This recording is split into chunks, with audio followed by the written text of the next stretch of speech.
Hello friends, स्वागत है आप सभी का सीवीबीकल आर्ट्स क्लास में। आज के इस वीडियो में भूगोल के मोस्ट इंपॉर्टेंट क्वेश्चन कवर करने वाले हैं। बहुविकल्पीय, अतिलघु उत्तरीय, लघु उत्तरीय और विस्तृत उत्तरीय इस पूरे पेपर में सॉल्व करने वाले हैं। तो चलिए शुरुआत करते हैं। उससे पहले आपको बता दें कि जितने भी क्वेश्चन हम लोग तैयार करने वाले हैं उसको अच्छे से तैयार भी कर लेंगे, ठीक है, नहीं आपको याद भी करवा देंगे। तो पहला क्वेश्चन बहुविकल्पीय शुरुआत करेंगे। एक क्वेश्चन है, भूगोल के जनक किसे कहा जाता है? तो भूगोल के जनक आप सभी को पता होगा, एरेटोस्थेनीज को भूगोल का जनक कहा जाता है। ठीक है, चलिए बात करते हैं दूसरे क्वेश्चन पर। दूसरा क्वेश्चन है, निम्नलिखित में से कौन सी एक मानव भूगोल के उपागम नहीं है? तो उसमें मात्रात्मक क्रांति राइट आंसर हो जाएगा। यहाँ पे इसका छोटा सा चार्ट यहाँ पे मतलब कि जो आपके एनसीईआरटी किताब में दिया गया है, यहाँ पे देख सकते हैं, इसको आप चेक कर सकते हैं। ठीक है, आगे बात करते हैं। क्वेश्चन नंबर तीसरा जो है, तीसरे में कह रहा है कि निम्नलिखित कथनों में से कौन सा भूगोल का वर्णन नहीं करता है? तो जो भूगोल का वर्णन नहीं करता, इसमें राइट आंसर हो जाएगा चौथा वाला, प्रौद्योगिकी के विकास के फलस्वरूप आधुनिक समय में प्रासंगिक नहीं है। ठीक है, क्वेश्चन नंबर चौथा आपके सामने है, निम्नलिखित में से कौन सा भौगोलिक सूचना का स्रोत नहीं है? तो भौगोलिक सूचना का स्रोत प्राचीन महाकाव्य राइट आंसर हो जाएगा। कुछ कुछ किताबों में इसका आंसर आपको जो है अलग अलग मिल जाएगा, तो यहाँ पे लेकिन राइट आंसर प्राचीन महाकाव्य हो जाएगा। पांचवा नंबर क्वेश्चन आपके सामने यहाँ पे है कि निम्नलिखित में से कौन सा एक लोगों और पर्यावरण के बीच अन्योन्य क्रिया का सर्वाधिक महत्वपूर्ण कारक है? तो टेक्नोलॉजी ने प्रौद्योगिकी इसमें राइट आंसर हो जाएगा। क्वेश्चन नंबर छठवां आपके सामने यहाँ पे है, मानव भूगोल और मानव समाज और धरातल के बीच संबंधों का संश्लेषित अध्ययन है। ये कथन किसका है, मतलब परिभाषा किसकी है? तो राइट आंसर इसमें रटजल हो जाएगा। ठीक है, क्वेश्चन नंबर 7 आपके सामने है कि एंथ्रोपोज्योग्राफी निम्नलिखित में से किसकी रचना है? तो ये रटजल की जो है रचना है। क्वेश्चन नंबर आगे बात करते हैं। नेक्स्ट है, संभववाद के संस्थापक किसे माना जाता है? तो संभववाद के संस्थापक को माना जाता है विडॉल्ड डी ब्लास को। आपको बता दें कि संभववाद को जो शब्द है इसको फेब्रे ने दिया है, शब्द जो है वो फेब्रे ने दिया है, लेकिन परिभाषा जिसके बारे में विस्तार से वर्णन जो है विडॉल्ड डी ब्लास ने किया है। आगे बात करते हैं क्वेश्चन नंबर 9। नवनिश्चयवाद की संकल्पना किसने प्रस्तुत की है? या पूछ सकता है रुको और जाओ की संकल्पना जो है किसने दिया है? तो इसमें गिरफिट टेलर का नाम आता है, ये करेक्ट आंसर हो जाएगा। क्वेश्चन नंबर 10 आपके सामने है कि निम्नलिखित में से भूगोल की कौन सी शाखा मानव भूगोल में शामिल नहीं है? तो मानव भूगोल में इसमें शामिल नहीं है, उसको बताना है। तो जलवायु विज्ञान जो है ये भौतिक भूगोल की शाखा है। ठीक है, चलिए आगे बात करते हैं। अब यहाँ से क्वेश्चन की शुरुआत करते हैं। तो सबसे पहले अतिलघु उत्तरीय क्वेश्चन आएगा। क्वेश्चन है यहाँ पे कि मानव भूगोल को परिभाषित कीजिए। बहुत ही इंपॉर्टेंट और हर साल पूछा जाने वाला प्रश्न, मानव भूगोल को परिभाषित कीजिए। ठीक है, आइए परिभाषित करते हैं। सबसे पहले आप यहाँ पे हेडिंग डालेंगे और लिखेंगे मानव भूगोल के बारे में कि मानव भूगोल वह विज्ञान है जिसमें मानव और पर्यावरण के बीच संबंधों का अध्ययन किया जाता है। सिंपल ये है कि एक तरफ मानव है, ठीक है, और एक तरफ जो है पर्यावरण है, इन्वायरमेंट है। तो और मानव और इन्वायरमेंट नहीं, इन्वायरमेंट और मानव के बीच में कोई न कोई संबंध है। ठीक है, क्योंकि मानव प्राकृतिक संसाधनों को उपयोग करता है और प्रकृति का असर मानव पे, मानव का असर प्रकृति पे पड़ता है। इसीलिए इन दोनों के संबंध को, अंतर संबंध को मानव भूगोल कहा जाता है। ऐसे ही रटजल ने परिभाषा दी है जो भी हम लोगों ने ऊपर देखा था। मानव भूगोल मानव समाजों और धरातल के बीच संश्लेषित अध्ययन है। इसका मतलब यह है कि सिंपल भाषा में 3 शब्द याद करना है। देखिए, एक तरफ जो है आपका मानव है, ठीक है, ये मानव रहता कहाँ पे है? तो मानव समाज में रहता है। पूरा जो है मानव सामाजिक प्राणी है, तो मानव कहाँ रहता है? समाज में रहता है। और पूरा समाज कहाँ रहता है? पूरा समाज रहता है भैया धरातल पर नहीं, पृथ्वी पर रहता है, धरातल पे रहता है। तो धरातल पे जो संसाधन होगा, मानव उन संसाधनों को उपयोग करेगा। तो इसका मतलब ये कि संसाधन का असर मानव पे और मानव का असर संसाधन पे पड़ता है। इसीलिए इस अध्ययन को मानव भूगोल कहा गया है। तो देखिए, मानव भूगोल मानव समाज, मानव क्या रहती है? समाजों पर और धरातल के बीच संश्लेषित, संश्लेषित का मतलब जुड़ा होना, मिला होना। किससे मिला होना? किससे जुड़ा होना? मानव का धरातल से जुड़ा होना, यानी प्रकृति का और मानव से जो अंतर संबंध है, जो लगाव है, जो जुड़ाव है, उसी के अध्ययन को मानव भूगोल कहा जाता है, जो रटजल ने समझाया है। रटजल के ही शिष्य थे एलन सी सैंपल, इन्होंने भी परिभाषा दिया था। इन्होंने कहा था मानव भूगोल अस्थिर पृथ्वी। इसमें भी 3 शब्द है, एक तो अस्थिर पृथ्वी है, दूसरा क्रियाशील मानव है। अगर आपसे पूछा जाए तो कि मानो जो पृथ्वी जो है क्या स्थिर है, तो आपका जवाब होगा पृथ्वी स्थिर नहीं है। स्थिर का मतलब यहाँ पे जो है मानो गतिशील है, मतलब पृथ्वी गतिशील है, मानो क्रियाशील है।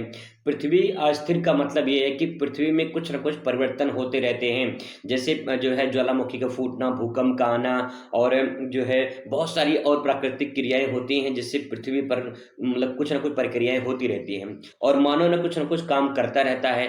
तो पृथ्वी जो है अस्थिर है और मानव क्रियाशील यानी मानव काम कर रहा है। इन दोनों के बीच जो परिवर्तन होता है उन संबंधों को मानव भूगोल कहा जाता है, जो एलेक्सिस सैम्पल ने कहा है। ठीक है, आगे अब बात करते हैं। क्वेश्चन यहाँ पे नेक्स्ट है कि मानव भूगोल के उप क्षेत्रों के बारे में बताना है। उप क्षेत्रों के बारे में पूछ लेगा, 2 पूछेगा, 3 पूछेगा, 4 पूछेगा, तो जो भी रहेगा आप लिखेंगे ऐतिहासिक भूगोल, संस्कृति भूगोल, चिकित्सा भूगोल, संसाधन भूगोल, कृषि भूगोल, उद्योग भूगोल, पर्यटन भूगोल, और फिर इसके बाद यहाँ पे नीचे दिया गया है सैन्य भूगोल। तो इसमें से कोई भी आप 2-3 जितना पूछा जाएगा आप इसमें से लिख सकते हैं। ठीक है, क्वेश्चन नंबर आगे बात करते हैं। यहाँ पे इसकी जो शाखा है वो यहाँ पे दिया गया है।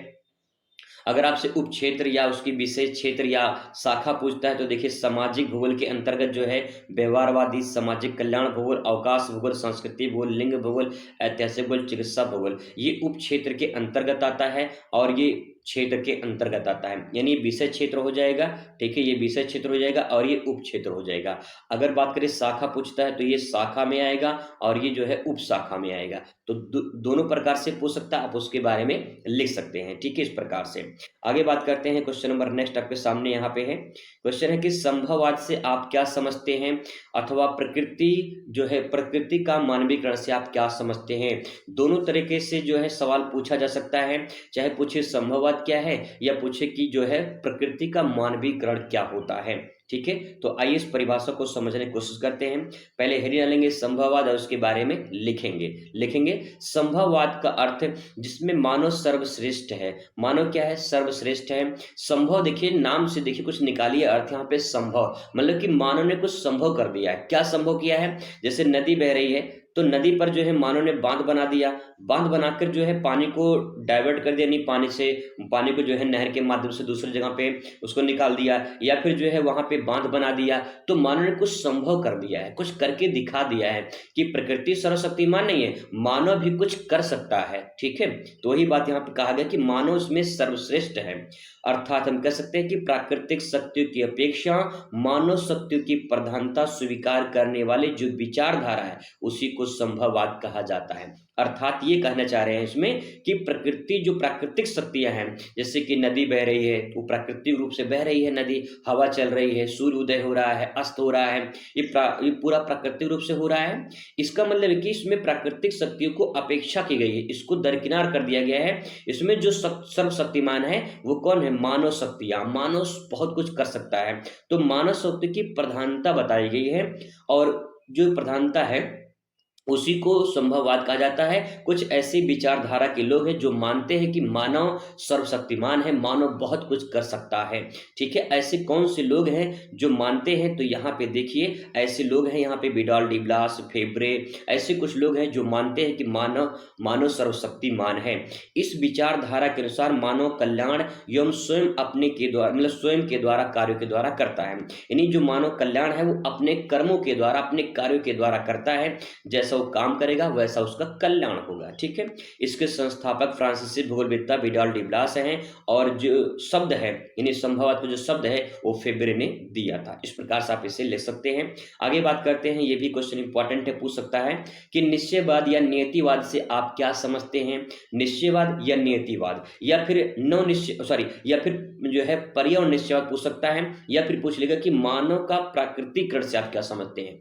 3 प्रकार से क्वेश्चन पूछेगा, चाहे निश्चयवाद पूछे, चाहे जो है नियतिवाद पूछे, चाहे प्रकृति का मानव का प्रकृतिकरण पूछे, या फिर पूछ लेगा जो है पर्यावरण निश्चयवाद से आप क्या समझते हैं। किसी भी प्रकार से क्वेश्चन पूछेगा आपको यही आंसर देना है, क्योंकि उसका आंसर यही है। ठीक है, तो देखिए हेडिंग डालेंगे निश्चयवाद या नियतिवाद और उसके बारे में लिखेंगे।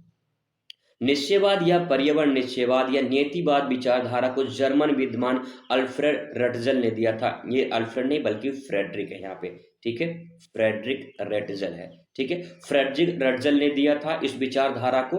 और इसके बाद जो है इस विचारधारा में क्या कहा गया है, देखिए, अमेरिकी भूगोलवेत्ता एलन सी सिंपल जो रेटजल की ही शिष्य थी, वह निश्चयवाद की प्रबल समर्थक थी। ठीक है, आगे इसमें लिखेंगे, इस विचारधारा में पर्यावरणीय प्रकृति सर्वशक्तिमान है और मानव प्रकृति का दास है, मानव प्रकृति का गुलाम है, और प्रकृति जैसा चाहेगी मानव वैसा करवा सकती है।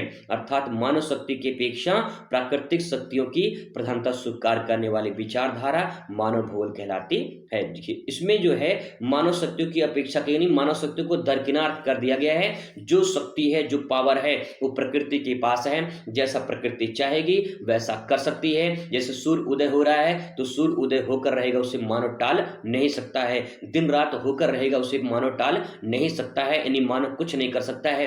हाँ, बस अंतर इतना है कि जब सूर्य उदय होगा या फिर अस्त होगा, यानी जब अंधेरा होगा, रात होगी, तो मानव लाइट जला सकता है और उजाला कर सकता है, लेकिन सूर्य की रोशनी को रोक नहीं सकता अगर सूर्य उदय हुआ है। इसका मतलब ये है कि यहाँ पे मानव शक्ति की अपेक्षा प्राकृतिक शक्ति की प्रधानता जो स्वीकार करने वाली विचारधारा है, उसी को मानव भूगोल कहा जाता है। ठीक है, ये इस परिभाषा में जो है निश्चयवाद में आप इसमें लिख सकते हैं। ठीक है, आगे बात करते हैं। क्वेश्चन नंबर नेक्स्ट है, नव निश्चयवाद की विचारधारा पर टिप्पणी लिखिए। अथवा करके पूछ लेगा कि रुको और जाओ निश्चयवाद संकल्पना को समझाइए, या फिर अथवा करके पूछ लेगा ग्रिफिथ टिल की संकल्पना रुको और जाओ निश्चयवाद की अवधारणा को स्पष्ट कीजिए। सिंपल भाषा में कहा जाए तो नव निश्चयवाद के बारे में आपको बताना है। ठीक है, आगे देखिए, इसके बारे में लिखेंगे यहाँ पे कि निश्चयवाद संभववाद के बीच की विचारधारा नव निश्चयवाद की विचारधारा है। कहने का मतलब है, एक तरफ आपका यहाँ पे देखिए, यहाँ पे जो है एक तरफ आपका यहाँ पे है निश्चयवाद और एक तरफ जो है आपका यहाँ पे है संभववाद। इन दोनों की विचारधारा में जो है एक नई विचारधारा जन्म लेती है जिसका नाम है नव निश्चयवाद। अब देखिए, ये जो है ये निश्चयवाद है। ठीक है, ये निश्चयवाद है और ये है संभववाद और ये है आपका नव निश्चयवाद। तो यहाँ पे जो निश्चयवाद है और जो संभववाद है, इन दोनों के बीच में एक नई विचारधारा जन्म लेती है जिसका नाम है नव निश्चयवाद। एक छोटा सा फ्लो चार्ट बना सकते हैं, परफेक्ट नंबर मिलेगा आपको। ठीक है, इस विचारधारा में क्या कहा गया है, इस विचारधारा में कहा गया है कि ना तो प्रकृति पर विजय प्राप्त करना है और ना ही प्रकृति को दासता को स्वीकार करना है। कहने का मतलब है कि ना तो हमें प्रकृति पर विजय प्राप्त करना है, ना तो हमें प्रकृति के दासता, नहीं हमें प्रकृति को गुलाम बनकर रहना है। ठीक है, हमें करना क्या है, प्रकृति के साथ सहयोग करना है, प्रकृति के साथ तालमेल बनाकर चलना है। यानी कहने का मतलब क्या है, कहने का मतलब ये है कि अगर आपके अकाउंट में मान लेते हैं कि 10 लाख रुपए हैं आपके अकाउंट में, ठीक है, आपके अकाउंट में 10 लाख रुपए हैं, तो आपको उसी हिसाब से खर्चा करने हैं कि आने वाले भविष्य में वो बचा रहे और आपकी आने वाली पीढ़ी भी उसका उपयोग कर सके। ऐसा नहीं कि उसको लुटा दे 2 ही दिन में, 10 दिन में। तो इस प्रकार से हम यहाँ पे खतरे में पड़ सकते हैं। तो वही चीज यहाँ पे कह रहा है कि तो ना तो हमें प्रकृति पर विजय प्राप्त करना है, यानी प्रकृति को हमें हराना नहीं है भैया, और ना ही तो प्रकृति को गुलाम बनना है। हमें करना है प्रकृति के साथ साथ चलना है, यानी जैसे प्रकृति कदम बढ़ाएगी वैसे हमें भी कदम बढ़ाना है, यानी साथ साथ चलना है। जैसे दोनों कदम चलते हैं ना, ऐसे ही हमें साथ साथ चलना है, तो कभी कोई दिक्कत नहीं होगी। वही यहाँ पे बात कहा गया है। आगे इसमें कहा गया है कि ऑस्ट्रेलिया की महान भूगोलवेत्ता थे जिनका नाम था ग्रिफिथ टेलर। ग्रिफिथ टेलर जो है इन्होंने नव निश्चयवाद की संकल्पना दी, विचारधारा प्रस्तुत की थी, इसीलिए जो है इसका जो है जनक ग्रिफिथ टेलर को कहा जाता है। इन्होंने इस संकल्पना में कहा था कि रुको और जाओ। रुको और जाओ का मतलब क्या, स्टॉप एंड गो। इसका मतलब क्या है, आइए देखते हैं इसका मतलब। उदाहरण के माध्यम से इन्होंने समझाया है, किसी चौराहे पर जो है ट्रैफिक नियंत्रण की बत्तियां लगी होती, इसमें लाल पीली हरी बत्तियां लगी होती। आपने भी देखा होगा चौराहे पे जो है लाल पीली बत्तियां जो है लगी रहती हैं। उसका मतलब है, यहाँ पे देखिए, लाल बत्ती का अर्थ होता है रुको, रुको जरा, ठीक है, रुको। पीली बत्ती का अर्थ होता है जाने के लिए तैयार रहो भैया, और हरी बत्ती का अर्थ होता है कि भैया जाओ। इसका मतलब है कि जब लाल बत्ती जलती है तो इंसान रुक जाता है, इसका मतलब खतरा है। ठीक है। जब पीली बत्ती जल जाती है तो उसका मतलब तैयार हो जाओ, अब सिग्नल खुलने वाला है, और हरी बत्ती जल जाती है तो उसका मतलब कि आप जाओ, कोई खतरा नहीं है। ठीक इसी प्रकार से इन्होंने कहा कि इस उदाहरण को देखते हुए नवनिश्चयवाद की संकल्पना विचारधारा यह दर्शाती है कि ना तो मानव को प्रकृति का दास बनने की आवश्यकता है। देखिए कितनी बढ़िया सेंटेंस लिखा गया है, ना तो मानव को प्रकृति की दास बनने की आवश्यकता है और ना ही उसके पूर्ण स्वतंत्रता मतलब उसकी पूर्ण मानवीय स्वतंत्रता।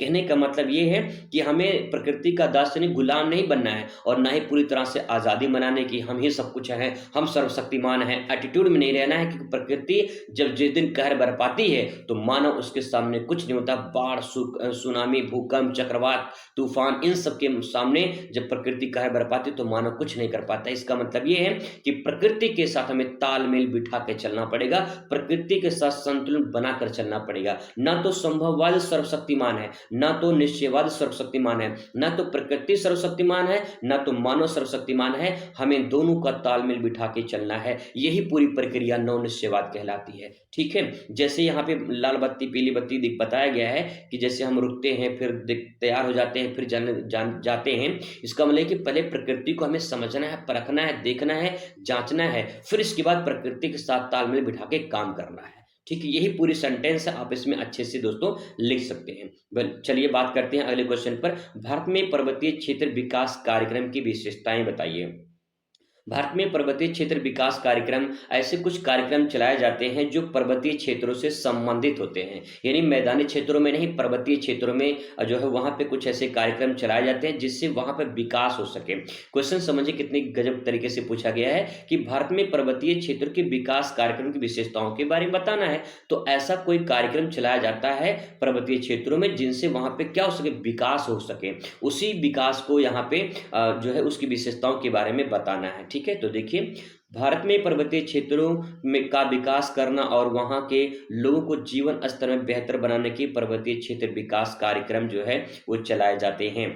ठीक है। ये देखिए यहाँ पे कहा गया कि यह कार्यक्रम मुख्य रूप से हिमालय, अन्य पर्वतीय क्षेत्रों में जो है संतुलित विकास सुनिश्चित करने के लिए बनाया गया है। इसकी प्रमुख विशेषताएं यहाँ पे नीचे दी गई हैं। तो क्या विशेषता है, तो देखिए पहली विशेषता यहाँ पे विशेष रूप से पर्वतीय क्षेत्रों के लिए बनाया गया कार्यक्रम, यानी जो ये कार्यक्रम बनाया गया है ये ज्यादातर सबसे ज्यादा पर्वतीय क्षेत्रों पे जो निवास करने वाले लोग हैं उन्हीं के लोगों के लिए बनाया गया है। उन क्षेत्रों के लोगों के लिए लागू किया गया है जहाँ पे 600 मीटर से अधिक ऊंचाई पर स्थित रहते हैं, यानी पर्वतीय जो क्षेत्र है जो 600 मीटर ऊंचाई पर रहते हैं वो पर्वतीय क्षेत्रों के अंतर्गत आते हैं और उन्हीं के विकास के बारे में यहाँ पे चर्चा की गई है। मुख्य रूप से एक कार्यक्रम हिमाचल प्रदेश, उत्तराखंड, जम्मू कश्मीर और पूर्वोत्तर राज्यों में जैसे पश्चिमी घाटों में जो है यहाँ पे लागू किया गया है। ठीक है। आगे इसमें लिखेंगे जो है पर्वतीय क्षेत्रों में वन की कटाई, भूमि कटाव, बाढ़ जैसी समस्याएं अधिक होती हैं, इसीलिए कार्यक्रम का उद्देश्य सतत विकास को बढ़ावा देना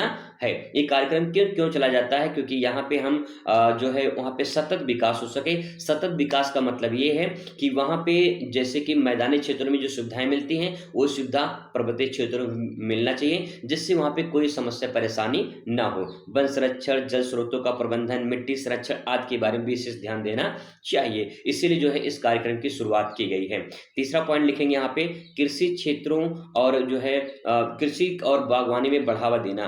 कृषि और बागवानी में बढ़ावा देने का मतलब ये है कि पर्वतीय क्षेत्रों की विशेष परिस्थितियों के कारण वहाँ पे कृषि बागवानी, जो जैसे बागवानी का मतलब जैसे कि वहाँ पे सेब की खेती होती है, संतरे की खेती होती है, इलायची की खेती होती है, बहुत सारे और फलों की खेती होती है, तो बागवानी उसे कहते हैं। और इसमें चाय, मसाले, औषधीय पौधे, नकदी फसल आदि को बढ़ावा देने के लिए यहाँ पे जो है विशेष कार्यक्रम चलाए गए हैं। ठीक है। अब देखिए आगे चौथा पॉइंट में ले सकते हैं, ये आपका लघु उत्तरीय क्वेश्चन में आ सकता है, ध्यान रखेंगे। स्थानीय संसाधनों का उपयोग और रोजगार सृजन के बारे में बात करें तो यहाँ पे ग्रामीण क्षेत्रों में हस्तशिल्प यानी जो हाथ से काम करते हैं, कुटीर उद्योग, पर्यटन का बढ़ावा देकर लोगों की जो आजीविका है उसके अवसर में वृद्धि की जाए। पर्वतीय क्षेत्र में सड़क, पुल और जल विद्युत परियोजना का निर्माण करके जो है बुनियादी ढांचों को मजबूत किया जाए। कहने का मतलब ये है कि हमारे जो है मैदानी भागों में सारी सुख सुविधाएं मिलती है लेकिन पर्वतीय क्षेत्र में वो सुख सुविधाएं नहीं मिल पाती है जो उनको मिलना चाहिए। इसीलिए जो है यहाँ पे ऐसे कार्यक्रम चलाया जाए जिससे वहाँ के लोगों को सड़कों की मतलब अच्छी सुविधा मिल सके, अच्छा पुल हो, ठीक है, जल विद्युत परियोजना अच्छे से वहाँ पे प्रोवाइड हो सके। तो इस प्रकार से जो है इनके उद्देश्यों को पूर्ति करने के लिए इस योजना का जो है शुरुआत किया गया। जल सिंचाई और सिंचाई प्रबंधन, जल संसाधन और सिंचाई प्रबंधन की बात करें तो यहाँ पे पर्वतीय क्षेत्रों में झरनों, नदियों और झीलों के संरक्षण की विशेष योजना चलाई गई है। यानी वहाँ पे जो झरने होती हैं, नदियाँ होती हैं, जो झील होते हैं, उनको संरक्षण देना और उसी दूसरी बात ये है कि वहाँ पर्यटन का बढ़ावा देना, इन सब के लिए जो है इस योजना का शुरुआत किया गया। छोटे जलाशय, चेक डैम, सिंचाई सुविधा विकास किया जाता है ताकि किसानों को वर्षा भर जो है जल उपलब्ध हो सके। यानी डैम का ऐसे कोई बांध बनाते हैं जिससे लोगों को जो आवश्यकताएं हैं वो पूर्ति हो सके वहां पे। ठीक है, आगे यहाँ पे कुछ और पॉइंट लिख सकते हैं। ये लॉन्ग क्वेश्चन की तरह पूरा इसमें सेंटेंस बताया गया है, तो उसमें आप समझ जाएंगे तो आप उसमें लिख सकते हैं। ठीक है, अब इसके बाद बात करते हैं विस्तृत उत्तरीय प्रश्न की। तो यहाँ पे देखिए विस्तृत उत्तरीय प्रश्न में जो है आप लिखेंगे, पहला क्वेश्चन इस प्रकार से देखने को मिलेगा कि मानव भूगोल किसे कहते हैं, मानव भूगोल के विभिन्न जो शाखाएं हैं उसके बारे में बताना है, मानव भूगोल की प्रकृति में विशेष क्षेत्र का वर्णन करना है। इंपॉर्टेंट क्वेश्चन है, हर साल लगभग पूछा जाता है। ठीक है, आगे यहाँ पे मानव भूगोल किसे कहते हैं और मानव भूगोल की क्या शाखाएं हैं उसके बारे में बताना है। तो मानव भूगोल के बारे में लोग चर्चा कर चुके हैं, यहाँ पे थोड़ा सा देख लेते हैं। मानव भूगोल अध्ययन का वह क्षेत्र है जो पृथ्वी पर मानव समाज के वितरण, गतिविधियां, संस्कृति और अर्थव्यवस्था की राजनीतिक पर्यावरण के साथ जो है संबंधों को जांच कराता है। ठीक है, अगर आपको सेंटेंस ये पता चल गया होगा, मतलब अगर समझ में आया होगा तो अच्छी बात, नहीं आया तो कोई बात नहीं, काट दो इसको भैया। ठीक है, देखिए सरल शब्दों में बताया गया यहाँ पे और सरल शब्दों में इसको आप समझने की कोशिश करेंगे। मनुष्य पृथ्वी पर कैसे रहता है और उसके समाज अर्थव्यवस्था कैसे विकसित करते हैं, वह अपने पर्यावरण को लेकर कैसे तालमेल बिठाते हैं, इस पूरे अध्ययन को मानव भूगोल कहा जाता है। अगर ये भी समझ नहीं आया तो कोई बात नहीं, सिंपल सी भाषा में मानव और पर्यावरण के बीच जो अंतर संबंध है इसी के अध्ययन को मानव भूगोल कहा जाता है। ठीक है, सिंपल, कोई बात नहीं। ठीक है, आगे देखिए मानव भूगोल की जो प्रमुख शाखाएं हैं, शाखाओं के बारे में बात करें तो उसमें आर्थिक भूगोल है जो एक प्रमुख शाखा मानी जाती है। यह आर्थिक गतिविधियां, उत्पादन, व्यापार, उद्योग और संसाधनों के वितरण का अध्ययन करता है। ठीक है, इसमें ले सकते हैं, इन्हें कहने का मतलब कि इसमें उत्पादन, व्यापार, उद्योग, धन संबंधी क्रियाओं का अध्ययन आर्थिक भूगोल में किया जाता है। उदाहरण के तौर पे बात करें जैसे कि भारत में आईटी सेक्टर बेंगलुरु में अधिक विकसित किया गया है क्योंकि वहाँ तकनीकी संसाधनों को और कुशल श्रमिक उपलब्ध होते हैं और इसी कारण जो है वहाँ पे आईटी सेक्टर का, इंफॉर्मेशन टेक्नोलॉजी का जो है विकास किया गया है। दूसरा आप हिंदी लिखेंगे पॉपुलेशन ज्योग्राफी। पॉपुलेशन ज्योग्राफी यानी जनसंख्या भूगोल, इसमें जनसंख्या का आकार, घनत्व, वृद्धि, जन्म, मृत्यु दर आदि के बारे में जो है इसमें अध्ययन किया जाता है। जैसे बात करें मुंबई में, देखिए यहाँ पे इंपॉर्टेंट पॉइंट लिख सकते हैं कि मुंबई जैसे महानगर में प्रवास यानी माइग्रेशन की बात करें तो वहाँ पे अधिक होता है क्योंकि वहाँ रोजगार अवसर जो है अधिक होते हैं। वहीं बात करें सांस्कृतिक भूगोल में तो सांस्कृतिक भूगोल में इसमें लिखेंगे कि विभिन्न संस्कृतियां, परंपराओं, धर्मों, भाषाओं आदि की जीवन शैली के बारे में जो अध्ययन किया जाता है वो सांस्कृतिक भूगोल के अंतर्गत किया जाता है।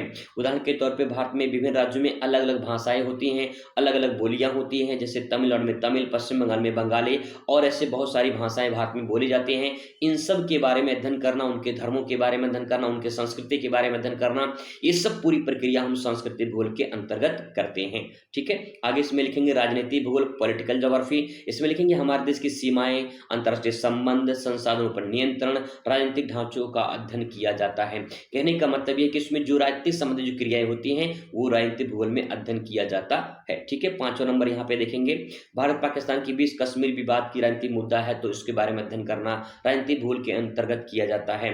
यहाँ बात करते हैं निपटान भूगोल। निपटान भूगोल का मतलब यहाँ पे बात करें तो यहाँ पे देखिए ग्रामीण और शहरी निपटानों के स्वरूप, संरचना, विकास अध्ययन करता है। इसको सिंपल भाषा में बताया जाए तो आवास भूगोल इसे कह सकते हैं। ठीक है, आवास भूगोल या इसे अधिवास भूगोल भी कह सकते हैं। ठीक है, अधिवास भूगोल। यहाँ निपटान जो शब्द है ये सही नहीं है, अधिवास भूगोल कर देंगे तो ज्यादा बेहतर होगा।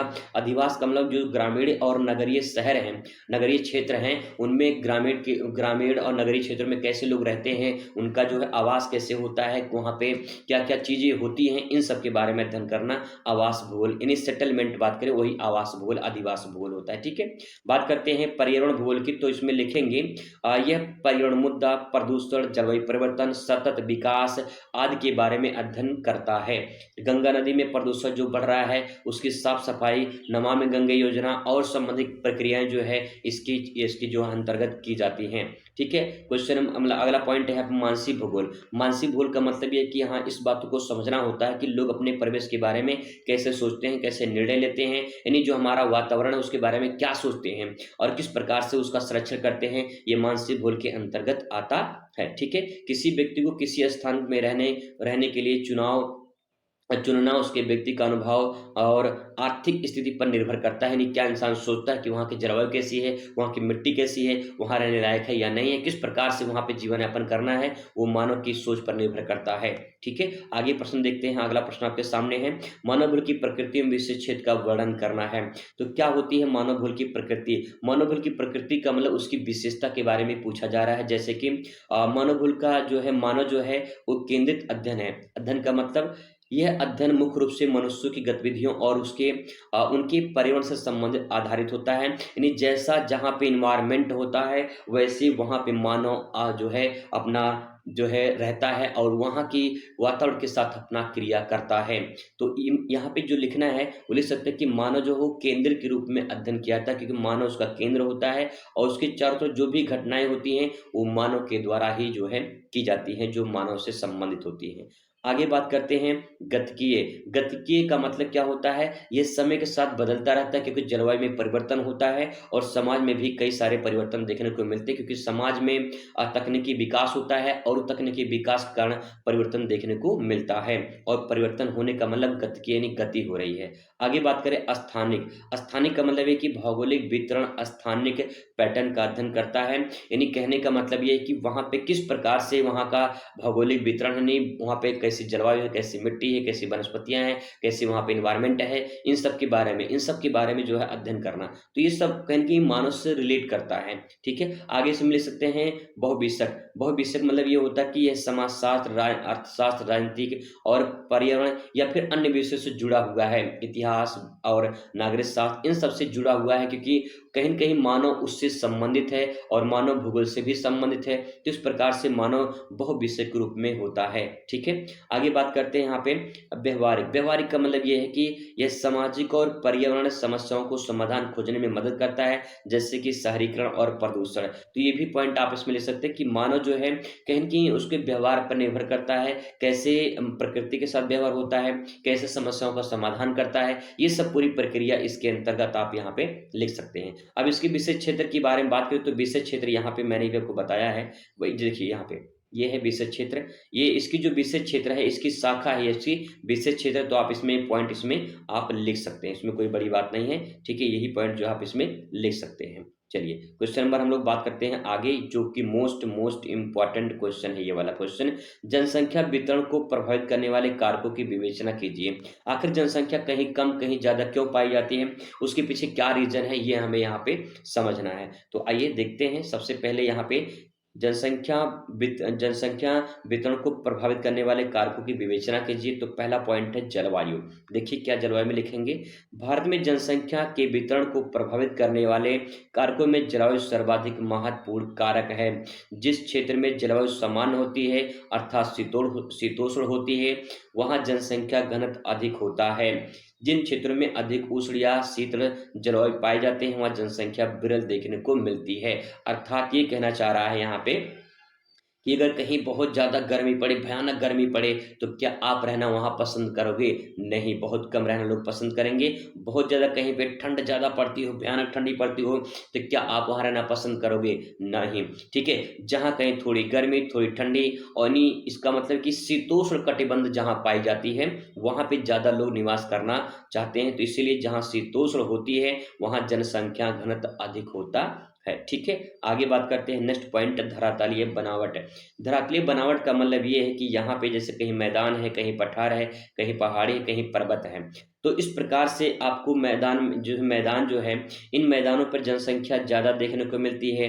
फिर इसके बाद पठार पे थोड़ा कम हो जाती है, पर्वतीय क्षेत्रों में और कम हो जाती है। तो इसका मतलब ये है कि यहाँ पे जो धरातली बनावट है, यानी पर्वत, पठार, मैदान, यहाँ पे जनसंख्या प्रभावित होती है। सर्वाधिक जनसंख्या मैदानी भागों में देखने को मिलती है। पर्वतीय, पठारी और पहाड़ी क्षेत्रों पे जनसंख्या कम देखने को वहाँ पे मिलती है।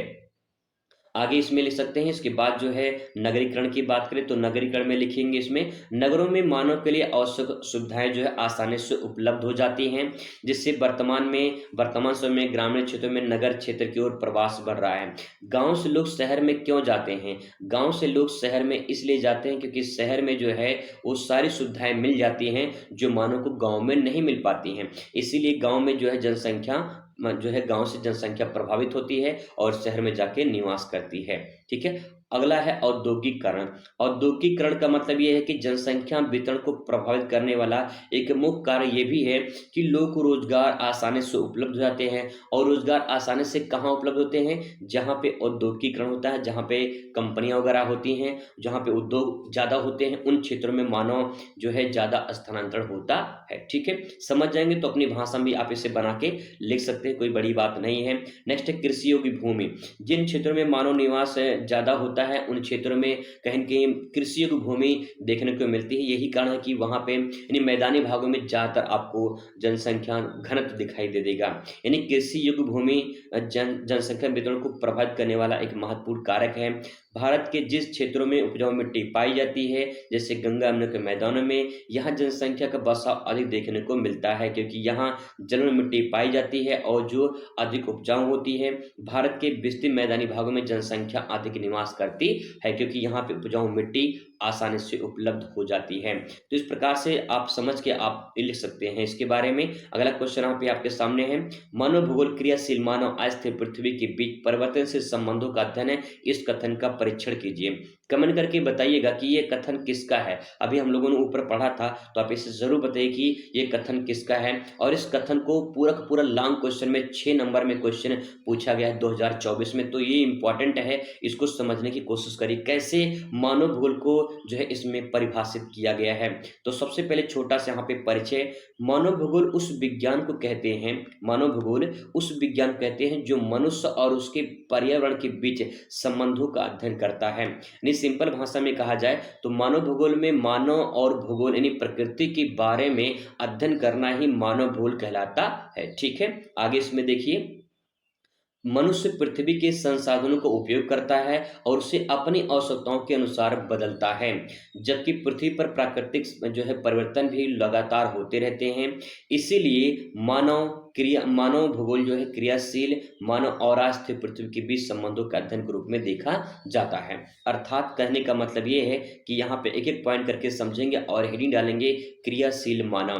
क्रियाशील मानव का मतलब क्या है? मानव क्रिया कर रहा है, मानव काम कर रहा है पृथ्वी पर, और मानव जब काम करेगा तो कुछ ना कुछ परिवर्तन जरूर होगा।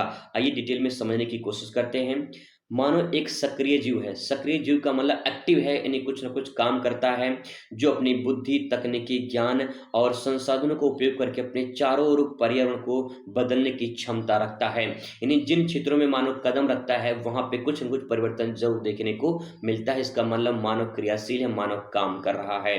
पॉइंट वाइज करके देखते हैं। पहला यहाँ पे लिखेंगे कृषि और औद्योगिक क्षेत्र में। आज की डेट में आप ही देख लीजिए, कृषि क्षेत्रों में न जाने कितने ऐसे मशीन आ चुके हैं, टेक्नोलॉजी ऐसी विकसित हो चुकी है जिससे आसानी से कृषि की जा सकती है। मनुष्य ने कृषि पद्धतियों को विकसित किया और औद्योगिकरण किया और शहर बसाए, और धीरे धीरे मानव कहीं न कहीं एक बहुत बड़ी प्रगति जो है कर लिया है। इस प्रकार से आप इसमें लिख सकते हैं। इसका मतलब है कि मानव कहीं न कहीं क्रियाशील ज्यादा है। संस्कृति और समाज। संस्कृति और समाज का मतलब है कि अलग अलग भौगोलिक परिस्थितियां हैं और भिन्न भिन्न संस्कृतियां भी विकसित हुई हैं। जैसे जैसे जिनके धर्म हैं और उसी धर्म के अनुसार अपनी उनकी संस्कृति है, और संस्कृति को डेवलप कौन किया है? मानव, क्योंकि मानव क्रियाशील है। ठीक है। आगे है प्रौद्योगिकी यानी टेक्नोलॉजी। आधुनिक विज्ञान और तकनीकी ने परिवहन, संचार, ऊर्जा उत्पादन और बहुत सारे ऐसे न जाने कितने टेक्नोलॉजी विकसित हुई है, जो आज के डेट में बहुत बड़ी प्रगति पे मानव मतलब प्रगति हासिल कर ली है। ठीक है, तो इस प्रकार से आप सेंटेंस को लिख सकते हैं। उदाहरण के तौर पे रेगिस्तान क्षेत्र में जल की कमी को दूर करने के लिए कुएं और नहर बनाते हैं। पहाड़ी क्षेत्र में सीढ़ीदार खेती करते हैं और मिट्टी जो है ताकि मिट्टी कटाव जो है रोका जा सके। कहने का मतलब कि मानव बहुत कुछ हद तक अपनी जो है अपनी बुद्धि से, अपने तकनीकी ज्ञान से काम कर लिया है। आगे बात करते हैं अस्थिर पृथ्वी। अस्थिर पृथ्वी मतलब क्या है कि पृथ्वी जो है वो स्थिर नहीं है। पृथ्वी एक गतिशील ग्रह आप जानते हैं, जहाँ प्राकृतिक परिवर्तन होते रहते हैं, जैसे कि जलवायु परिवर्तन, भूकंप, ज्वालामुखी विस्फोट, सुनामी, इन सब के कारण जो है पृथ्वी पर परिवर्तन होते रहते हैं, पृथ्वी पर बदलाव होते रहते हैं। ठीक है, इसका मतलब पृथ्वी भी गतिशील है और जो है पृथ्वी स्थिर नहीं है। आगे इसमें किस प्रकार से लिखेंगे हेडिंग बना के, तो उसमें लिखेंगे पहला जलवायु परिवर्तन। जलवायु परिवर्तन का मतलब कि पृथ्वी की जलवायु समय समय पर बदलती रहती है, जिससे कृषि, वनस्पति और जनजीवन प्रभावित होते रहते हैं। जलवायु हमेशा परिवर्तित होती रहती है। आपको पता होगा कि हमेशा सही टाइम पे बारिश नहीं होती है, सही टाइम पे गर्मी नहीं पड़ती है, सही टाइम पे ठंडी नहीं पड़ती है। इसका मतलब कि जलवायु में परिवर्तन हो रहा है और इस परिवर्तन के कारण भी पृथ्वी पर कुछ ना कुछ बदलाव हो रहे हैं। नेक्स्ट है भौगोलिक घटनाएं। भौगोलिक घटनाओं का मतलब यहाँ पे ये है कि पृथ्वी पर भूकंप, ज्वालामुखी, बाढ़, सूखा, बहुत सारी आपदाएं आती है जो मानव के लिए गहरा प्रभाव पड़ती है। तो इसका मतलब ये है कि मानव पे जो है जो प्रक्रियाएं हैं वो होती रहती हैं और उससे प्रभाव पड़ता है मानव पर। नेक्स्ट है पर्यावरण असंतुलन।